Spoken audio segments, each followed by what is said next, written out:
próximo item da lista, o Lathe NURBS, a gente pode criar uma linha e ele circunda essa linha através do eixo central. Ou seja, eu vou criar um Lathe NURBS e eu quero criar primeiro esse vasinho, como o próprio ícone diz. Então eu vou apertar minha visão F4 para vir na visão da frente.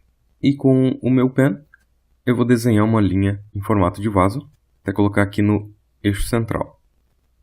Para parar de desenhar, eu vou apertar ESC.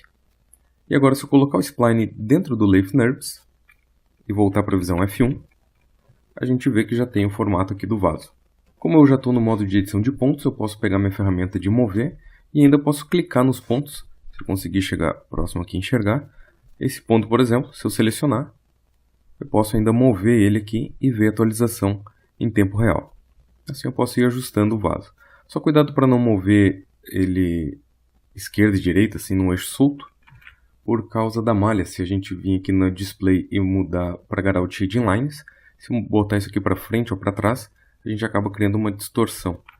Então, procura mover esquerda e direita, para cima e para baixo, né, ou dependendo de onde você desenha. As opções aqui do Lathe NURBS, a gente pode vir aqui na aba Object e primeiro ver o ângulo que ele faz essa projeção ali dos polígonos. Então você pode inclusive animar isso daqui e ele vai de 0 até infinito, né? Você pode atravessar ele inclusive, mas daí você vai estar atrofiando a malha aqui. Acredito que não vai dar um bom resultado. Aqui você pode controlar a subdivisão da rotação. Então você pode pegar um valor mínimo de 1 para ele ficar bem quadrado. Deixa eu só colocar 360 graus. Na verdade, um triângulo, né? E conforme você vai aumentando a subdivisão, ele vai aumentando o número de polígonos nesse eixo. Agora, para você fazer no outro eixo, isso não é dentro do Lathe NURBS que você muda. Você vai clicar isso na linha, no próprio spline. Ele tem os Intermediate Points. Esses caras aqui que são responsáveis por fazer essa outra subdivisão. Então, conforme você muda o ângulo, você adiciona mais ou menos linhas na vertical. Você também tem outros modos, por exemplo, o natural, ele distribui de um jeito mais uniforme. Tem o uniforme, inclusive, que ele faz mais correto ainda. O adaptivo, ele tenta colocar mais curvas, ele tenta colocar mais linhas onde tem mais curvatura. E o subdivided, ele subdivide ainda mais, conforme que o ângulo e o maximum length. Voltar para o modo natural, diminui um pouco o número de linhas.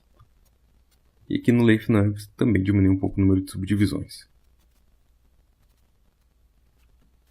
Ok? Outra coisa que a gente pode fazer é colocar um movement. Isso ele quebra um eixo na vertical. Você pode fazer umas formas interessantes. E tem o scaling, que ele aumenta e diminui a escala do ponto final aqui do movement. Deixa eu voltar esse movement C0. E a gente tem a aba de caps com as mesmas opções que a gente já viu anteriormente. Uma dica é sempre prevenir que o ponto que fica no eixo central não atravesse por outro lado. Deixa eu mostrar o problema que acontece. Se eu pegar a minha ferramenta de seleção de pontos, no modo de pontos com o spline selecionado, eu posso selecionar só esse ponto. Se o ponto não estiver encostado bem no meio, ele vai criar uma abertura. E se ele atravessar por outro lado, ele acaba atrofiando a malha e isso daqui não é bom. Isso aqui a malha vira do avesso, então você vai querer evitar que ele atravesse aqui para o outro lado. Conforme eu movo isso daqui, você vê que ele mexe esse número em X. Então eu posso vir aqui, digitar 0 e dar um Apply. Eu vou ter certeza que aqui no eixo X, que é o vermelho, ele vai estar no centro.